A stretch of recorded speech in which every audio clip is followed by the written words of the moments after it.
Söyle. Yok 70 metre. Çevre yolunun açılması.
Fatih Mahallesi'nde eksiğimiz bayağı çok. Mahallemizde kaç tane Mahallemizde 12.000 nüfuslu bir nüfusumuz var. 9.000 küsür seçmenimiz var. Mahallemizde camimiz yetersiz. Camimiz yetersiz. Küçük bir cami buraya yetersiz. Yukarı pirketçilerin oraya. Pirketçiler oradan kaldırırsa oraya bir cami düşünürüz. Tabii ki belediye başkanımız Sayın Süleyman Kılıç biri test ederse. İkinci sorumuz taziyemiz yetersiz. Taziye istiyoruz başkanımızdan. Yani başkanımızdan mahalle için çok şey bekliyoruz. Kaldırımlarımız görüyorsunuz ne aldı? Kaldırımlarımız yok. Okulumuz bu eski binamız. Buraya dilekçe vermişiz valiliğe yıkılması için. Fevzi Çakmak Lisesi'nin bahçesinin genişletmesi için. Çocuklarımız orada basketbol, handbol gibi oyunlar oynaması istiyor. Sağlık hocamız yetersiz. Küçük yani eski bir polis karakolu vardı. Orada Sağlık Bakanlığı devralmış. Oraya bir sağlık hoca yapmış. Bir doktor devam ediyor. Yetersiz. Altyapımız yok. TEDAŞ'tan rica ediyoruz ki TEDAŞ bu elektriğin yer altını çekmesini istiyoruz.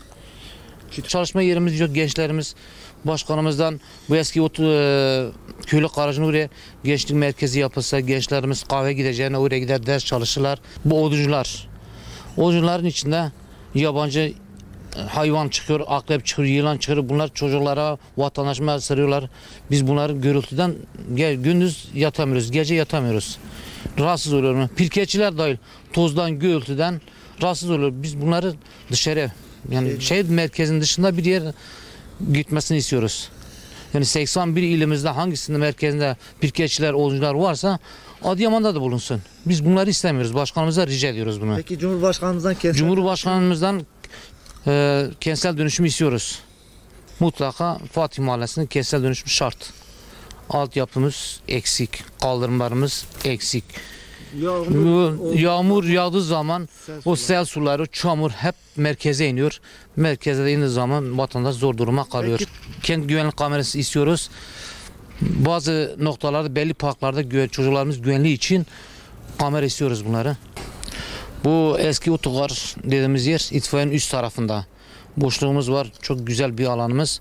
Oraya başkan gençlik merkezi, gençlik sporu havuz, yüzme havuzları vesaire yapsalar memnun kalırız. Basketbol, halı saha gibi bir şey yapsa hem belediyenin bütçesine katkı katanır hem de gençlerimiz oraya gidip eğlenirler. Karadağ dibinde Adıyaman trafik rahatlar, vatandaş rahatlar. Dış illerden gelen vatandaşımız rahatlar. Trafik sorunumuz kalmaz.